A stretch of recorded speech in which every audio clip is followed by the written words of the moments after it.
Was it Hopes? H-O-P-E-S? Because he's I the think guy. I did that. We just gotta get some shit. Hashtag. Okay. Yes.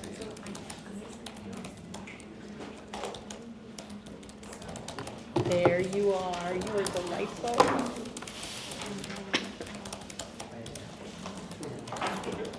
Yeah, we need to maybe repurpose the whole process because I've got some. You don't have to see Gary, did you? Because I've been to the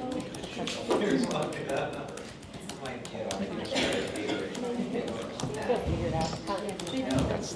Why am I on that? Sure. So, and I don't know that he has my number. Oh, no, it would just be a link that would be smoother than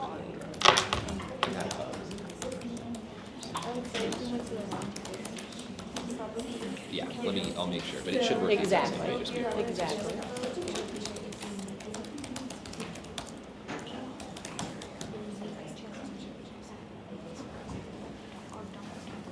Welcome to my world. That's what I do.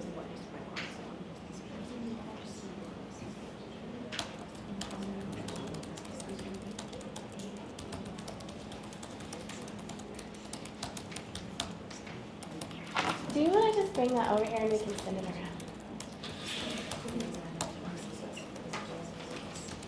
Oh, But I don't think most people. well, we can do it. Most people are here. Thank you.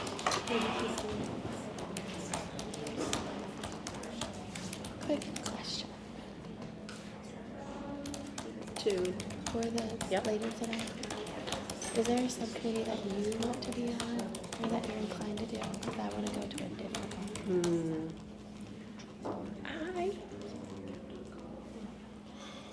I would either like the shelter one or the, like how to engage community into it. Because I know I'm more curious about the shelter one. And I think maybe I could help, but you could too, like expanding what people think shelter should look like.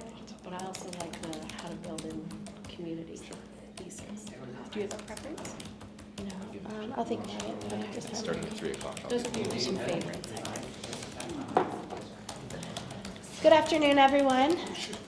You are here for the Homelessness Prevention and Intervention Board Program Performance and Evaluation Committee, HPI, EPE, lots of letters.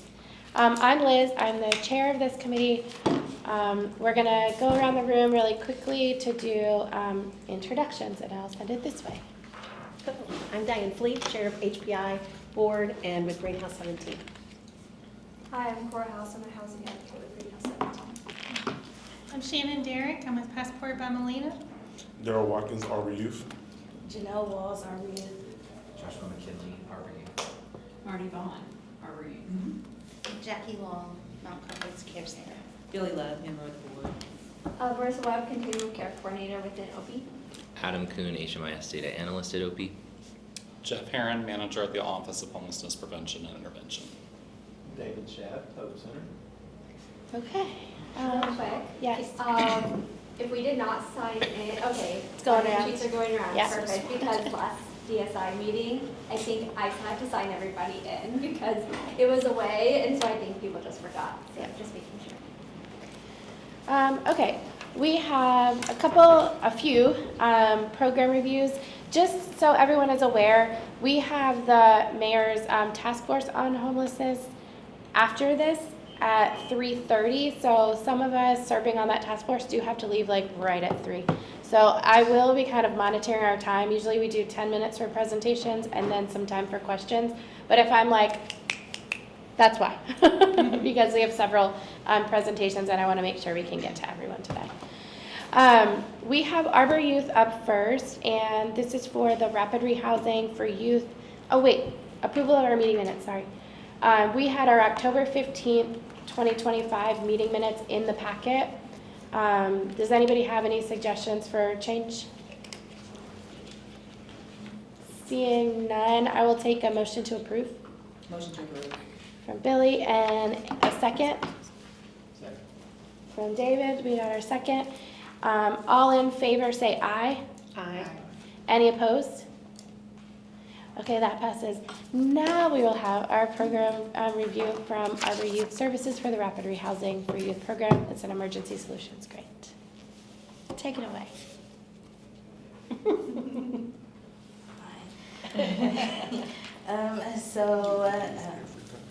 We do. So our rapid rehousing program serves ages 18 to 24, which includes single parents who are experiencing homelessness.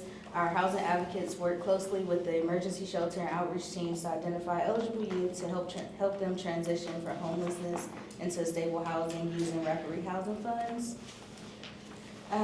In addition to financial assistance, we also offer intensive personalized case management, which includes education and employment, financial literacy, and life skills development. For education and employment, our housing advocates provide one-on-one support with referrals to education, vocational training, and employment services. They also help our youth obtain transcripts, complete applications, and navigate educational systems and receive mentoring as needed. I'm sorry, we should have passed those out before I started. That's okay. They're all around now. For the financial literacy part of it, our advocates review each client's income and assist with referrals for opening checking and savings accounts, and also work with our youth to build monthly budgets and strengthen overall financial stability. For our life skills development, our advocates recognize that many of our youth experience trauma that affects their daily functioning, and as a result, we offer individualized mentoring and referrals to help youth build essential skills such as cooking, home maintenance, and personal care. Our staff also support youth in accessing mental health services, substance use treatment, and counseling. So looking at the numbers over this past year, we served 43 individuals. Of those 43 individuals, 35 of them were households.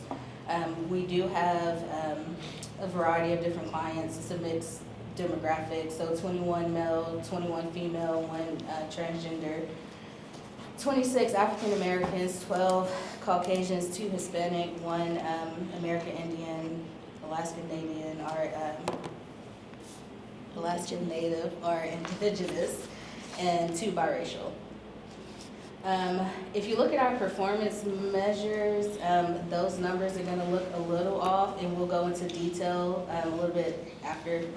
But for the length of time from project entry to move-in date, we were over the targeted outcome for that. They usually stay on the list for about 90 days. That's typically, we pull them off the housing list, and we will struggle with finding places that fall within the fair market value, or some of our clients would have been document ready when we pulled them off the list, and then as we started the housing process, they tell us they've lost their ID or they've lost their social security card, and it postpones the application process. Exit to permanent housing, target was 90%, 31% actually exited to permanent housing. We didn't have any return to homelessness. And then for the income measurements, our project stayers and leavers for both earned and other income all reflected 0 in HMIS, but we'll come back to that.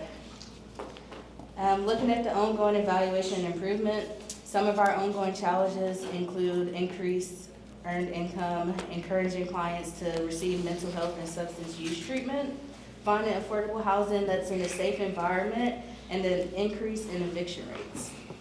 To address the lack of earned income, our housing advocates are providing more individualized employment coaching, which includes resume building, interview prep, and soft skills training aimed towards desired employment.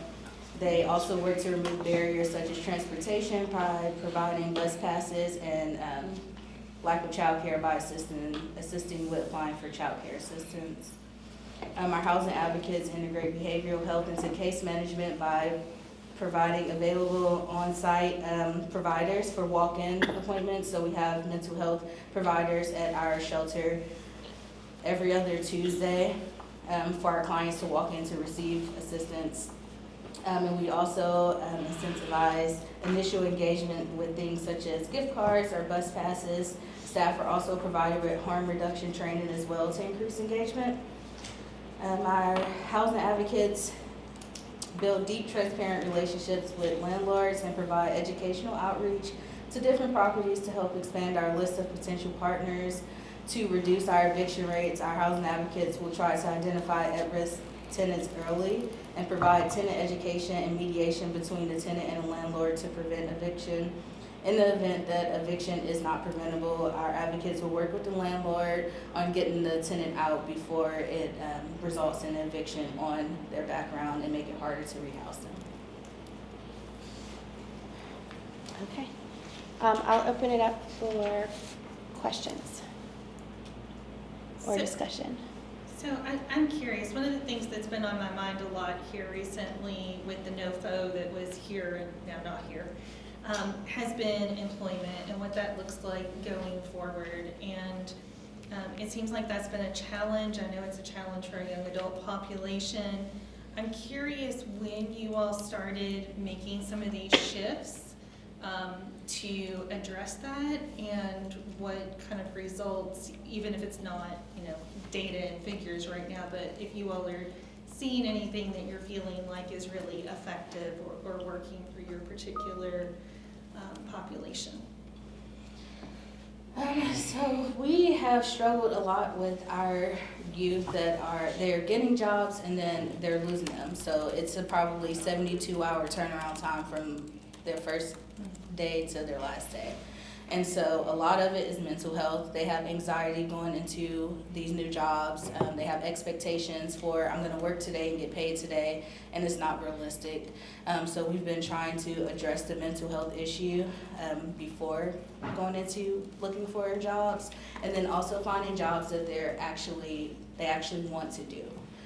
So a lot of them are just looking for any type of work. We have a lot of our female clients that will apply at, like, say, Amazon, and they're not actually big on physical labor. And so they get there and they realize this is not something that I like to do, it's not something that I'm really capable of continuing to do, and they quit. So a lot of it for us is addressing the mental health aspect of it, and then helping them find jobs that they have interest in and are actually skilled in. And are you finding any particular field or type of jobs that are starting to be like, oh, that could be a really good fit for some of our young adults? Through sending a lot of them to the Goodwill, Okay. they, with the career coaches there, they help out a lot. So we kind of partner with them to get different programs they have, helps a lot. But honestly, it's kind of up in the air. Like you said, they will, one will get a job somewhere and it spreads like wildfire of sending everyone there to get it, not realizing what it is, and then they just fall off. Real Goodwill helps a lot if we can keep them engaged there. Thank you. One general comment, one question. General comment, I think that we should really be thinking as we have these conversations, particularly within this committee where we do discuss a lot of barriers and challenges. I think this would be a good opportunity for things to get back to the task force. For example, we're proposing one subcommittee might be focused around community engagement. I think things like the struggle to find apartments within FMR, I don't think that's something that the broader public really understands, the struggle that we have and just how challenging it is.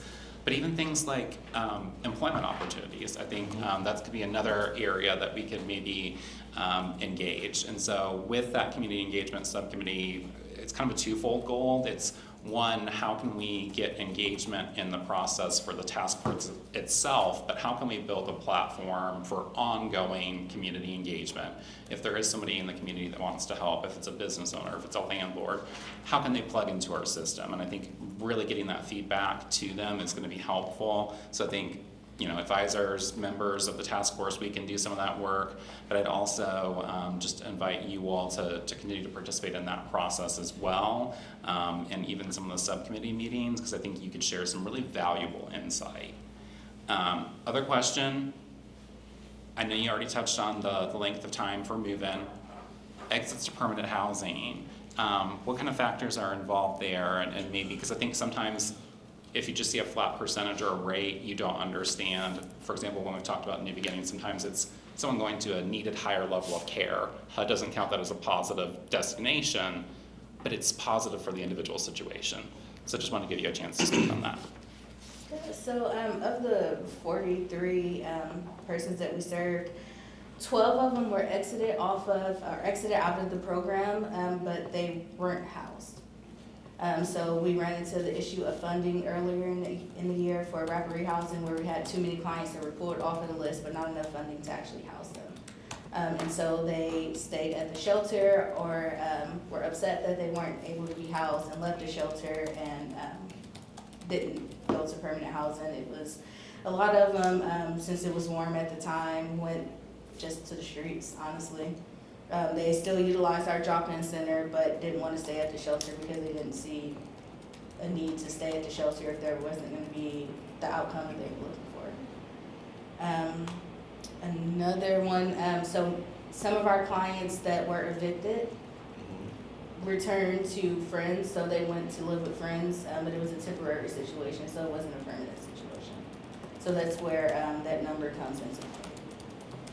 And just for some context, LFUCG was late in receiving its Emergency Solutions Grant, or ESG, agreement from HUD, which then in turn meant that we had a delay in getting those funds to Arbor. So glad to have that conversation, because I think it does spotlight some of what's going on there that's more than just the work that you're doing with clients. There's other factors.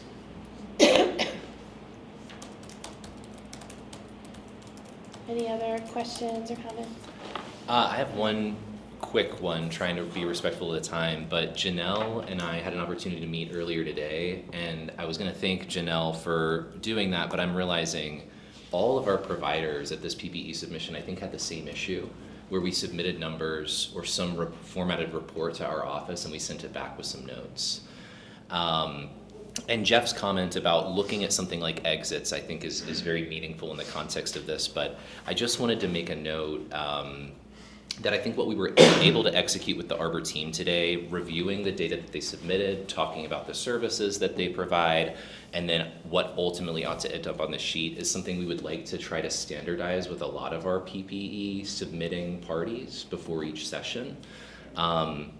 So before I look at the specifics of this really quickly to contextualize that, I want to say that in 2026, I think Marissa and I are going to try to formalize a lot of that support with providers so that you're getting notice from our office even earlier than we got with this session, with the expectation that we're going to try to meet together and unpack some of the data that you're bringing us and also the data that appears on this sheet.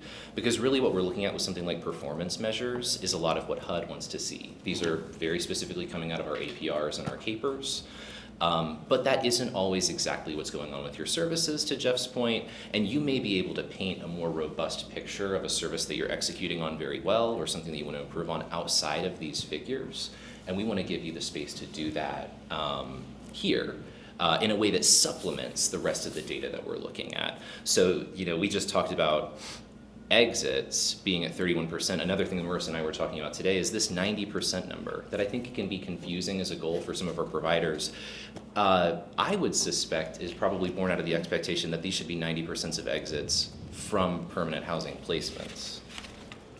But these are exits from our entire project, and you're speaking to obviously this population of people that never successfully got to be placed in the first place.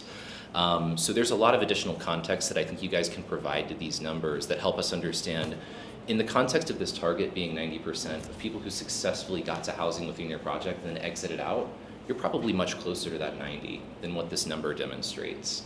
And so we want to help everybody, get to a place where you can describe those kinds of scenarios. Same with something like a return to homelessness, which without fail often comes to our office with a higher than 0%. And very frequently for our providers, this figure is 0%. What this is actually looking at is people who entered your project 2 years ago, and if they've returned since then. We're talking about, for the rest of the folks in these reports, folks that you've served this year. And that's just inherently a very confusing metric. And specifically that they exited to permanent housing. Yes, yeah, that's true.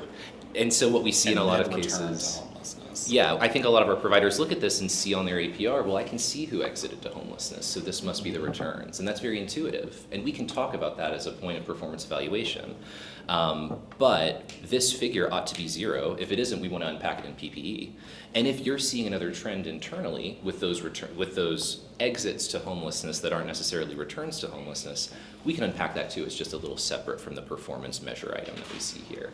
So this is just to, one, say thanks to you guys and your team for putting a lot of time into reviewing this data, but also for the rest of our presenters who may also be reading a lot of percentages that don't necessarily make a ton of sense to you. Know that in 2026, as we do more PPE presentations, Marissa and I are going to try to meet with everybody, one, to unpack reporting literacy on our PPE packet, but also to help you hopefully supplement the internal reporting or metric keeping that you might be doing, so that can be part of your storytelling in this space too. So more to come on that hopefully early 2026. That's it. Any other questions or comments? Okay, thank you all. We are going to move on to Greenhouse 17 for the Domestic Violence Bonus Initiative from the Continuum of Care. Are you doing? I was gonna say, I did bring my Thank computer you. to present.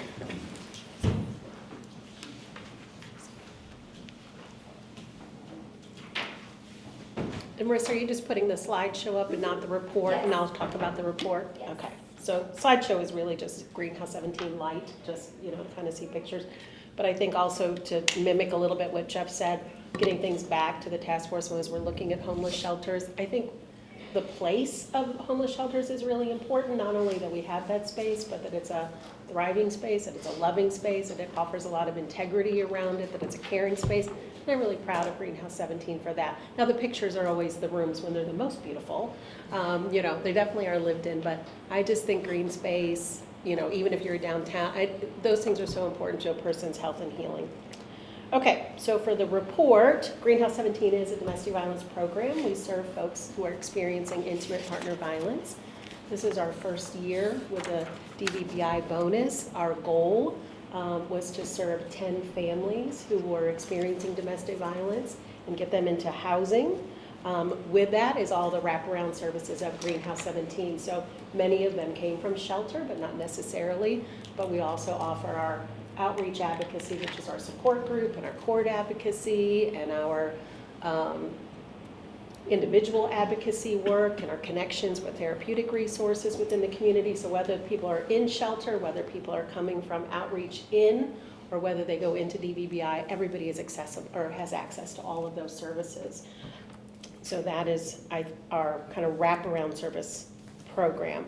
Our goal was to have 22 persons served. We actually have 12. The issue there is most of the families that we served are actually single-family households. So we didn't have as many persons with children. We only actually had one family with children. The rest were singles. You can kind of look at race and ethnicity, 6 white, 4 African American, 1 Hispanic Latino, 1 American Indian. These are demographics of our age. I don't think anything surprising there. Income, most people kind of come into shelter, into our services with 0 income, but some people do definitely have some income, whether it's earned income or other subsidies. We did have 6 folks that identified physical or mental disability, 2 that had chronic substance use, 2 with chronic health conditions, 1 chronically homeless. So moving into our performance measures, our target was, of course, 30 days. We were closer to 60 days from being pulled to move-in date.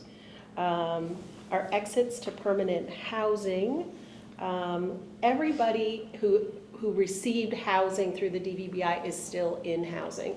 So there were 3 individuals that were selected that never moved, kind of like what you were saying, never moved into our housing. 2 of those, one of those went to emergency shelter. 1 had their own, they just decided to do rent on their own. They moved into their own apartment on their own. And then 1 person did move in with friends or family. So that's our 3 individuals.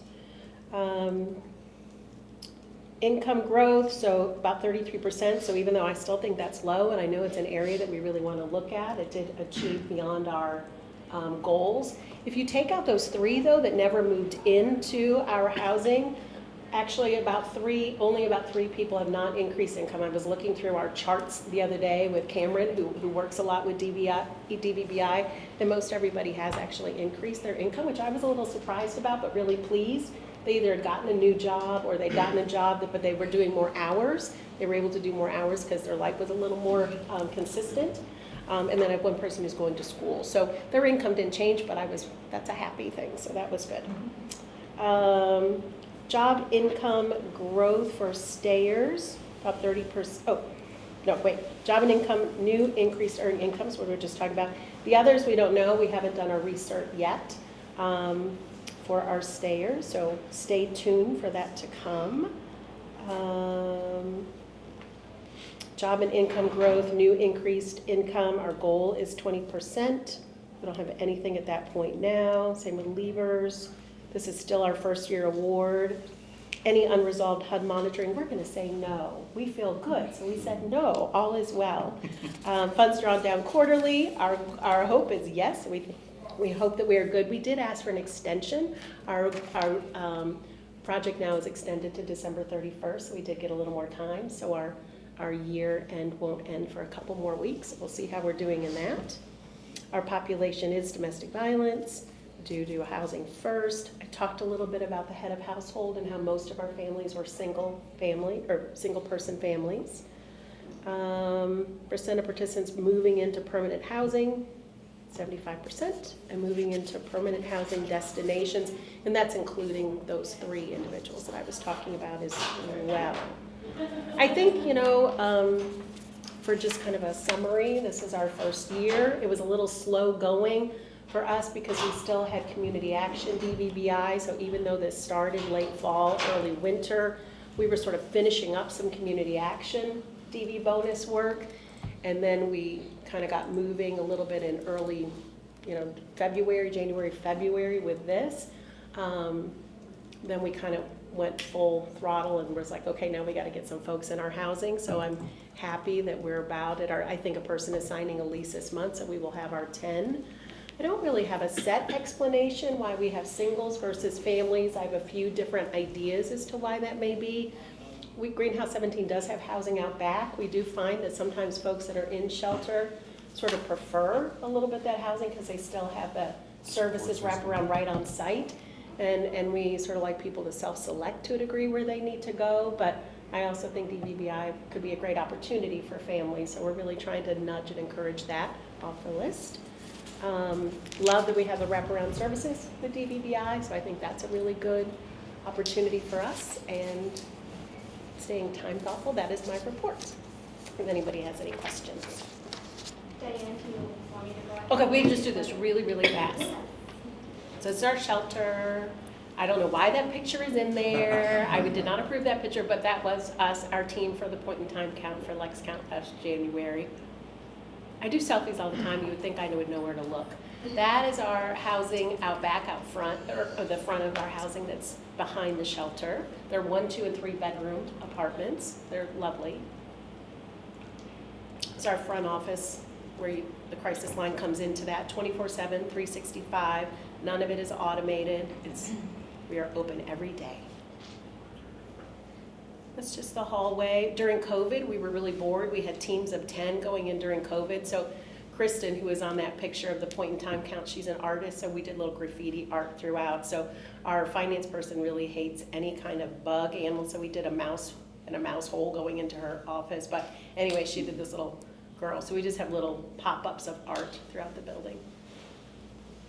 This is a typical bedroom at its very, very cleanest, but this is a typical bedroom. We do have several quad bedrooms for larger families, but there certainly could be 4 individual people in a room. Most people with children usually get their own room. And then one wing of Greenhouse 17 is 2, almost like old dorm style, so 2 twin beds and a dresser. And that often is a person with children and or 2 single women. 4 individuals in one room is a little chaotic. That's our big shop and share. We do that the Saturday before Super Bowl. It's just a big community thing. We get pretty much all of our paper towels, toilet paper, diapers, everything for the year at this one big event. Just lovely. I'm always brag about this, one of our low barrier pieces that people can bring pets into Greenhouse 17. So this is a happy family at Greenhouse. And we don't really ask if it's a support animal or a service animal, if it is your family's pet.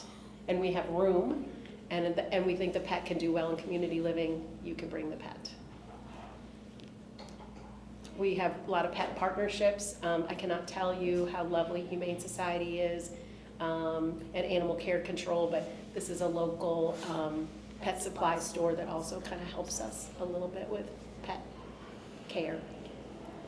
We do have the farm. A lot of folks know about the farm, and part of the Sustainable Innovation Grant that we have is people can actually work while they're at Greenhouse 17. They can work out on the farm, they can help with food to table harvesting, and they can also do some in-house stuff when their physical ability to work on the farm is limited, or just being outdoors is not their fun, happy place. So we do have some kind of just housekeeping things that people can earn an income. It's about $100 a week, and if they complete 6 weeks, there's a bonus of $900, preferably to go to rent, deposit, an old bill. That's always a hard thing to get covered, an old utility bill.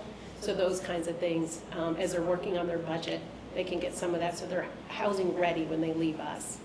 That's just Shanae posing. Yeah. That's our farm folks. We also have the business of the flowers and the products that the women can work with too. And so Ebony and Christina are the main Greenhouse 17 farm folks.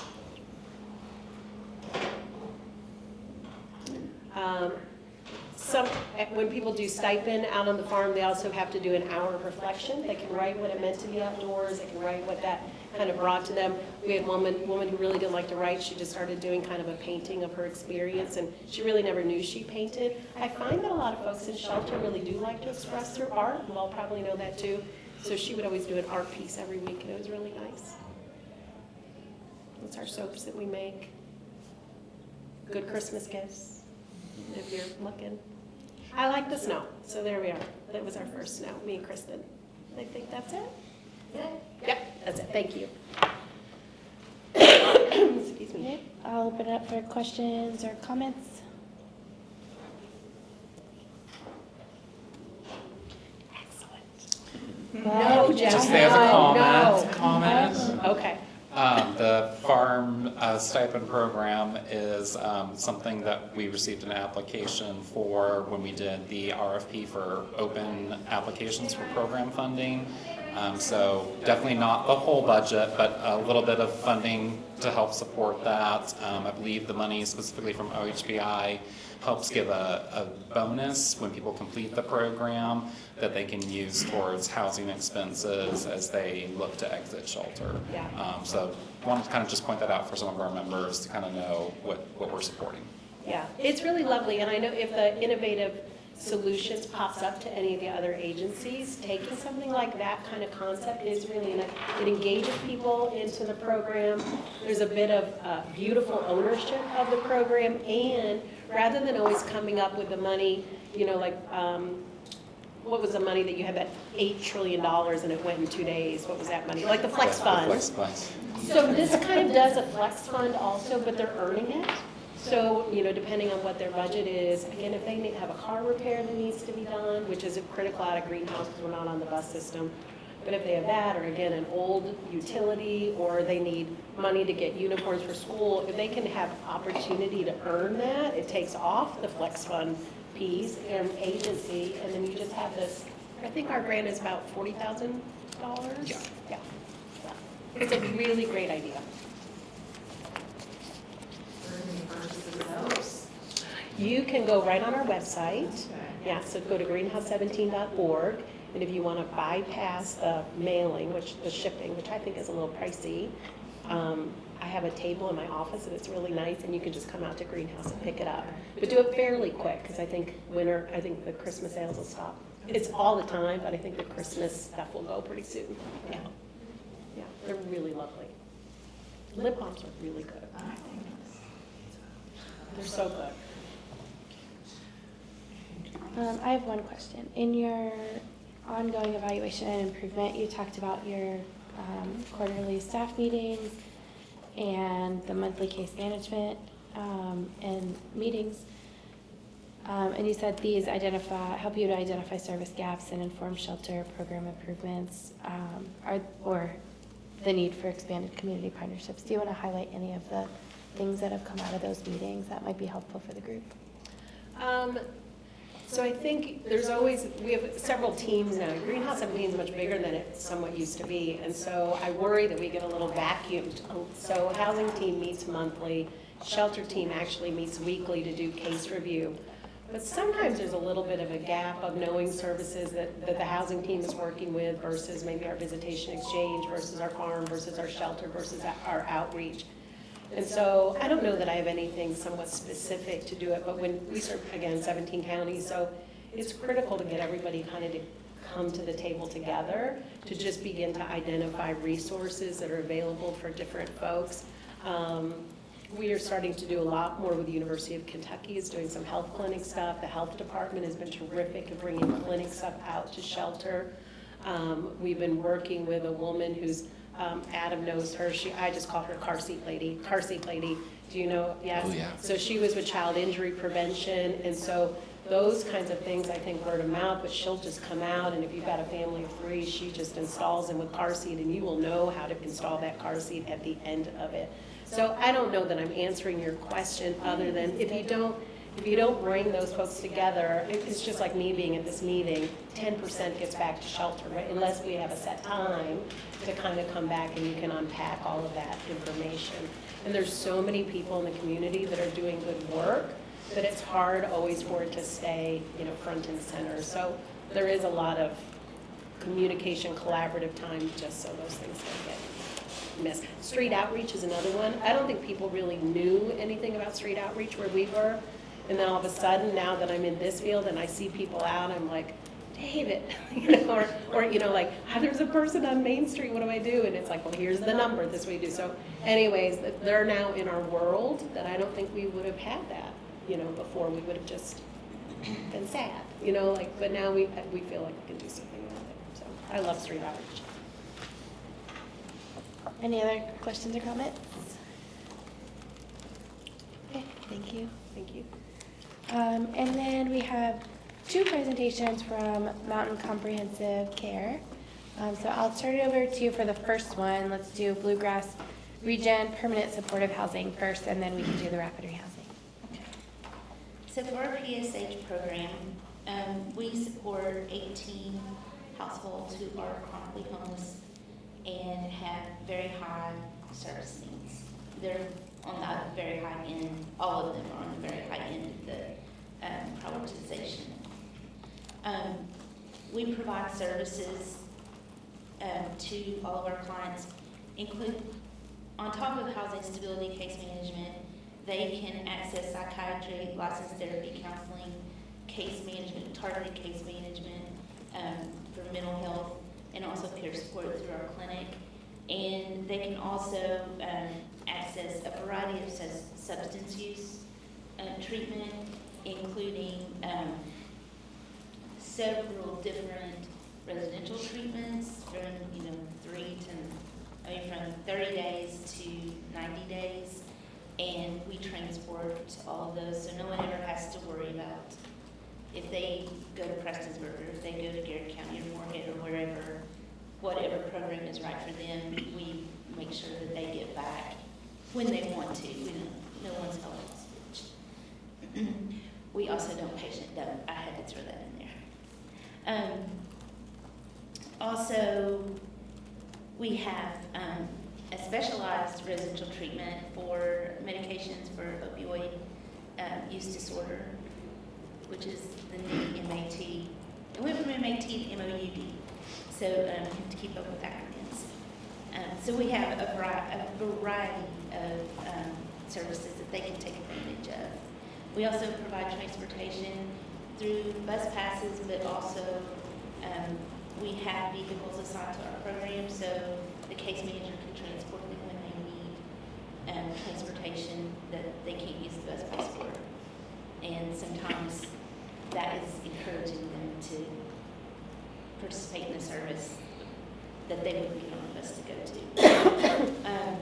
for increasing income, honestly, most of the people in this program will have a hard time working. They would only be able to do minimal hours. But we do make referrals to Jubilee Jobs and the WEO programs. But also our case managers are trained in SOAR, so they can help them with that, and we utilize the community integration supplement a lot. Although we've had some issues, I don't know if anyone else has had that. The local office seems to have a real hard time keeping up with paperwork. And that has been an issue in this program. We do have someone who lost their CIS. Everything for their recertification has been submitted 5 times, and they keep losing their paperwork, and they're gonna make me go higher up the ladder. But, so that has reflected in our outcomes too for income, because they've lost their income. Our number of persons served, our target was 21, we served 22. Our target of household served was 18, and we're serving 18. For our demographics, it's 8 women, 14 men. Our ages are, we have 1 who's 25 to 34, 5 35 to 44, 9 45 to 54, and 7 55 to 64. So the majority of the people that we're serving are older. Which is also going to be an issue if HUD keeps on their trajectory with the NOFA that they just rescinded. Our ethnicities, we have 1 American Indian, Alaska Native or Indigenous, 2 Black or African American, 16 white, 1 white and Black or African American, 1 white and Hispanic, and 1 who is Black, African American, American Indian, or Indigenous. Excuse me. The length of stay, our target is 60 days, or the length of time homeless, and the outcome is 135 days. That is greatly improved over last year, which was 438. So we have been working really hard, and our case managers have been able to find housing, and I think that also is a little indication of the housing loosening. It's either an indication of housing loosening up just a little bit after the pandemic, or just that our case managers have gotten good relationships with landlords. It could be either one of those. The exits to permanent housing, target was 90%. The outcome was 0%. We had 1 deceased person, 1 who left for a sober living, that's not permanent supportive housing, and 1 who left for long-term treatment. Returns to homelessness was 0. The new or increased earned income was 7% for stayers. The target's 15%, but like I said, a lot of these people are just not going to get actual jobs. The non-employment income, the target was 30%, and our outcome was 53%. The job and income growth for new or increased earned income for leavers was 0. And job and income growth for increased non-employment income for leavers was 33%, which the target was 40. Our APRs were submitted on time. We had no unresolved monitoring issues. We've drawn down our funds. We did have some funds available for recapture. Part of that is because a lot of people are paying part of their income. So our rental assistance, just the way that HUD does that, the FMR, which we're thankful to have that money, but some people are having to pay 30% of their income towards their rent. So it makes it difficult to use all that money. Sometimes We had a little bit of supportive services money left over, but most of that is gone. We've had staffing issues and breaks this time, this year. Those are all filled now, but we did have a pretty big gap for a little while. We do serve all populations and use housing first approach. So one of the things that I highlighted earlier was that we did decrease the time from entry to program into housing, which I thought that was important, that I've really drilled into our staff to work harder on that. And our income measures have been improved over last year. The staffing, we've had 2 case managers leave. So one left in April, and then when we hired the new one, who was really great, he was so great, he got a really great job and left. So that was sad, but our new case manager, I am extremely thrilled with. She came from Community Action and is one of those people that she just instinctively knows how to do things, and she knows all the resources, and she has been really great, and the clients really like her. So I'm really looking forward to that. And one of the other changes we've done is we hired another case manager who just transferred in from our foster care program.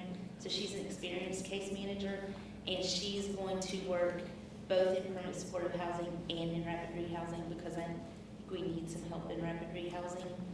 So we have 2 really good staff people in. I'm excited about that. Do you want to do both of them and then do questions, or do you want questions? Let's do questions for this one, and then we Okay. can do the other one. So I'll open up for questions or comments for this program.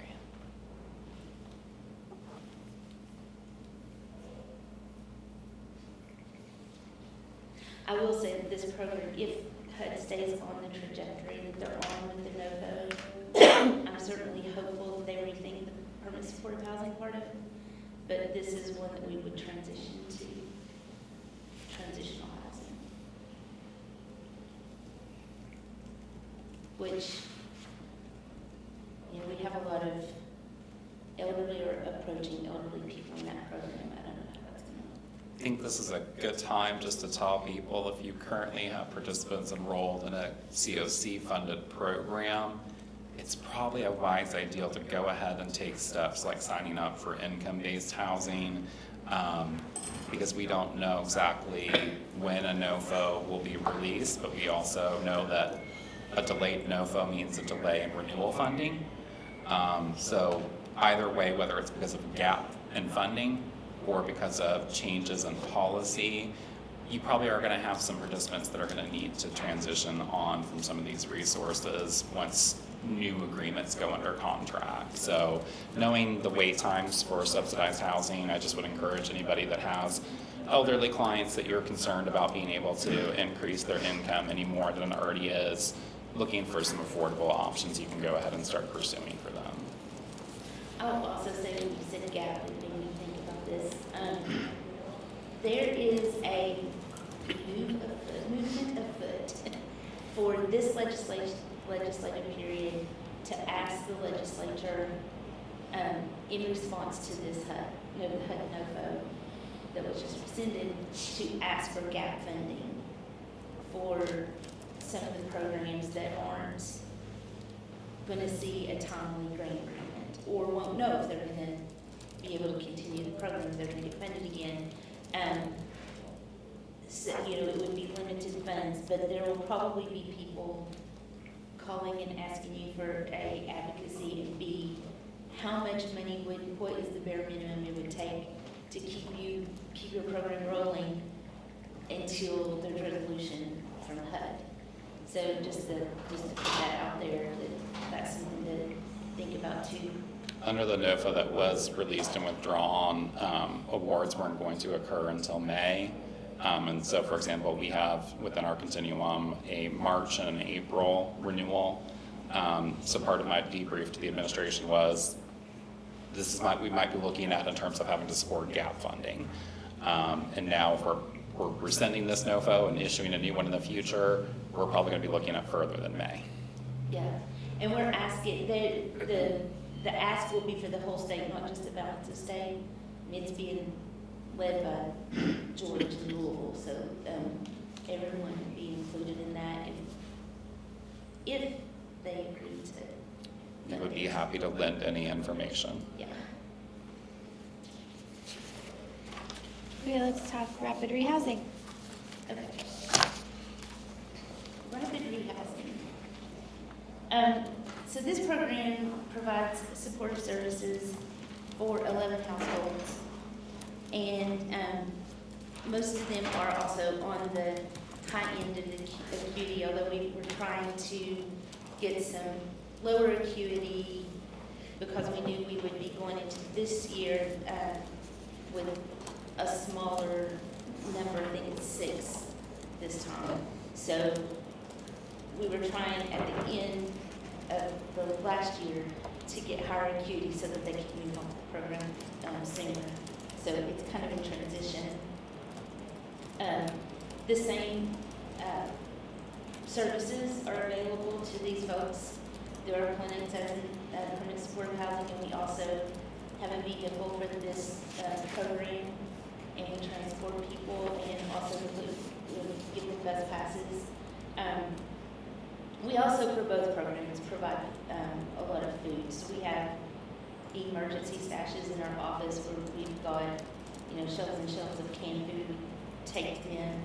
And, with the food stamp issues and things that have been happening, that's been really important for people.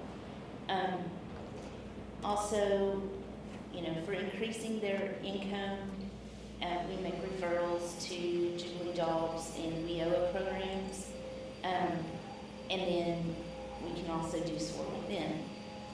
This is a program where the people do need to get jobs, and we've been having issues getting people to participate. And we've talked about that some, I think, in our housing triage, just ways to encourage people to not wait till the last minute to get their to get a job.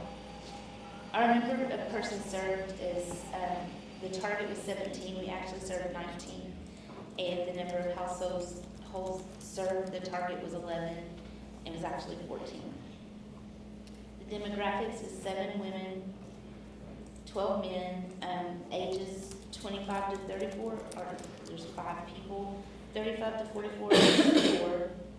45 to 54 is 7, and 55 to 64 is 3.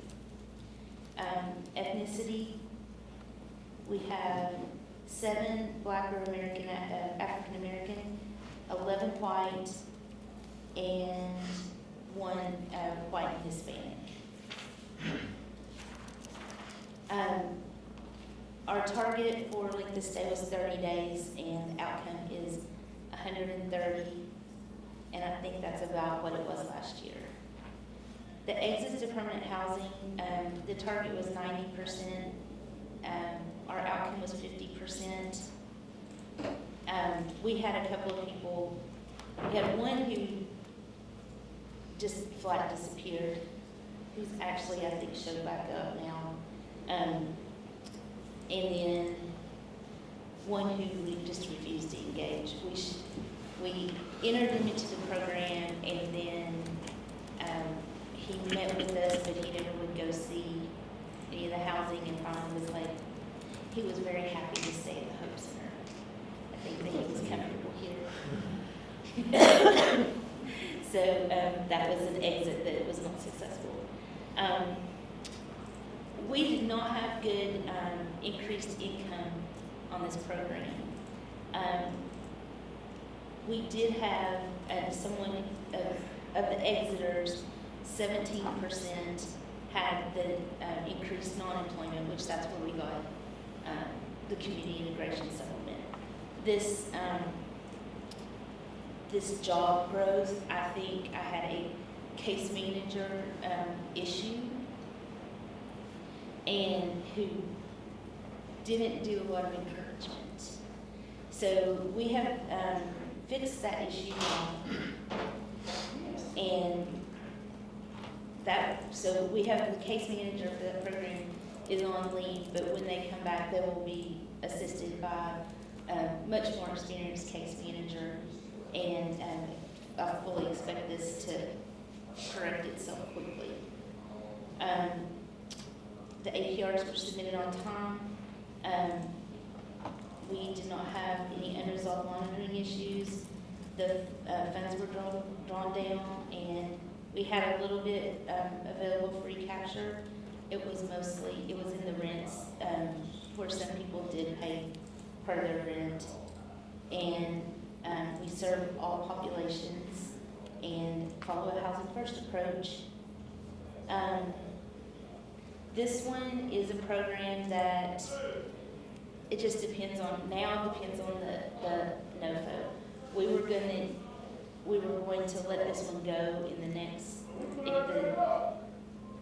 if the NOFO that just got rescinded had gone through, we would not have applied for this one again. We would have just concentrated on our PSH becoming transitional. Merely because of the 40-hour a week services requirement for transitional, we're just not going to be able to serve as many people. So that was just kind of our thinking on this. But now we'll just wait and see what comes out, and maybe if that becomes a little more reasonable, we'll consult with Jeff and see what the system needs. And then I just talked about our ability to, we've got the case manager that will float between two programs. Both programs now actually will eventually have a lot of impact on this program. And that is all I have. Questions or comments for Jackie for reference? So one thing I'll go ahead and just comment related to a lot of the conversations happened today around the COC NOFO that was withdrawn. Definitely if we see a new NOFO that still carries such a high level of requirements on the level of service that's delivered to each client, my expectation is that we as a continuum would come to the table after the application process ends and start strategizing how we can support each other in getting to that 40-hour-a-week requirement. Like I had a discussion with David about, whether Hope Center might apply for something under the COC program this year, partially because I know that they have this campus which greatly increases their ability to deliver that level of services. I know when we're talking about providers that have scattered site programs and don't have necessarily that same level of internal service resources, I think we're going to have to be really creative in how we share some resources across one another, and maybe blend and braid to help us all get to that magic number. So I definitely, when we do see a competition, don't want people to be discouraged in thinking that you're on your own and figuring out how you get there. I think that is collectively something that we as a continuum need to explore, but also continually support each other with. I think it's going to be a learning curve for everybody if we have to switch so drastically in the level of service that we provide. Yeah, like we have adult therapeutic rehabilitation that is every single day, so people can send, they don't have to go every day, but it's available every day. So if people had clients who qualify for that, they could go to that, and that would be a large part of it. I think that's where we can also build some additional community engagement, maybe seeking some services that might come from some untraditional sources that, maybe there's some other folks out in the community, other organizations and individuals that might be able to help share certain things like life skills development. Have you spoken to Google at all about what they're doing with their competition?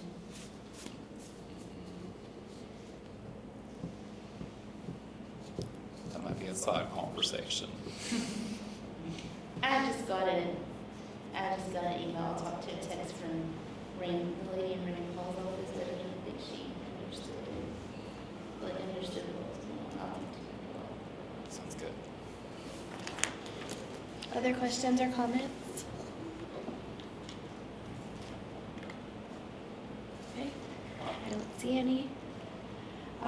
We need to take a look at the evaluation schedule for next year. It's in your packet on the last page, on page 13.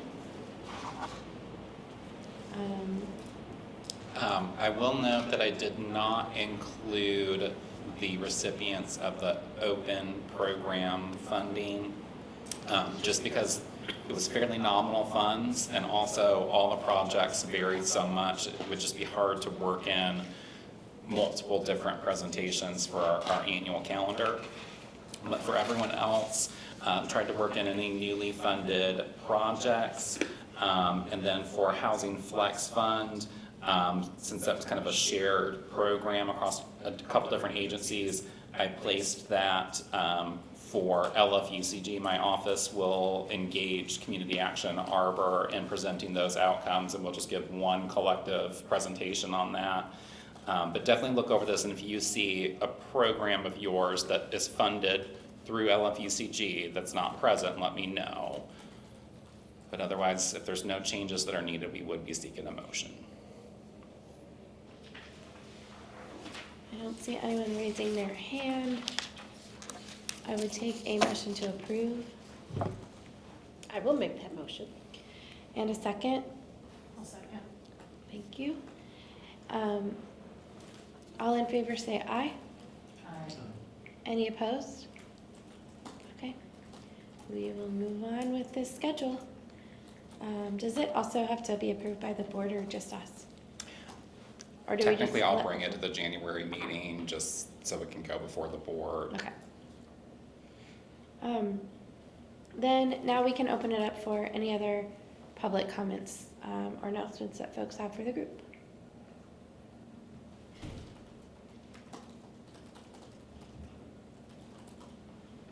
I see no hands. All running out of steam. Our next meeting is February 18th at 1:30. Our meeting locations are going to be different next year, so you'll see this one is at Bluegrass Care Navigators on Harrisburg Road. So do pay attention to the locations.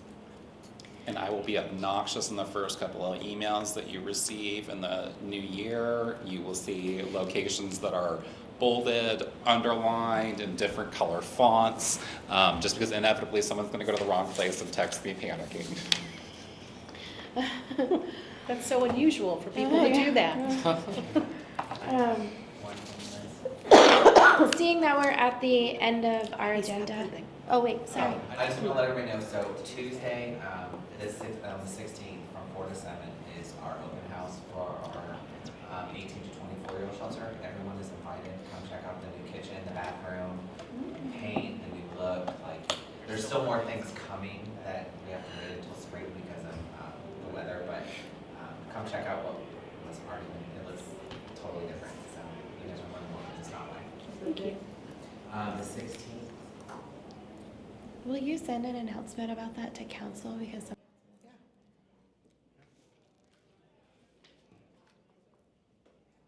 other announcements?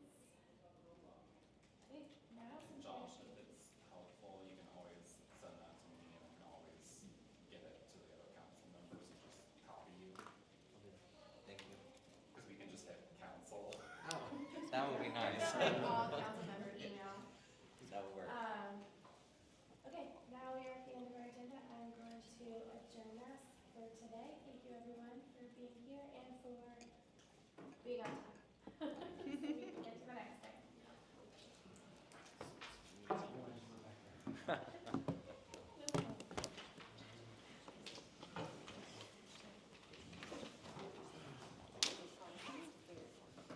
I think we had a couple of folks come in late, do not forget to sign the sign-in sheet.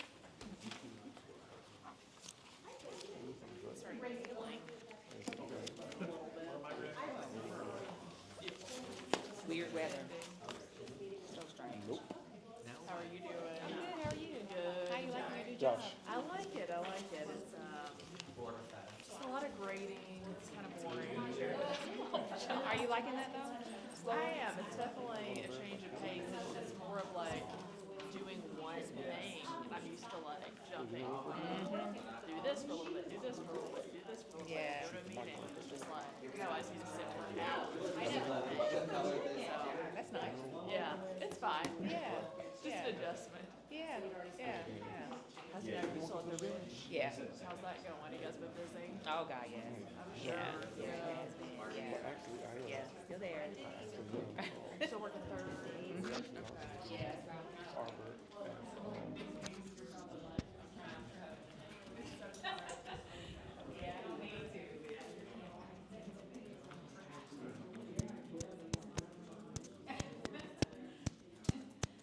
Test, test, test, test. Okay.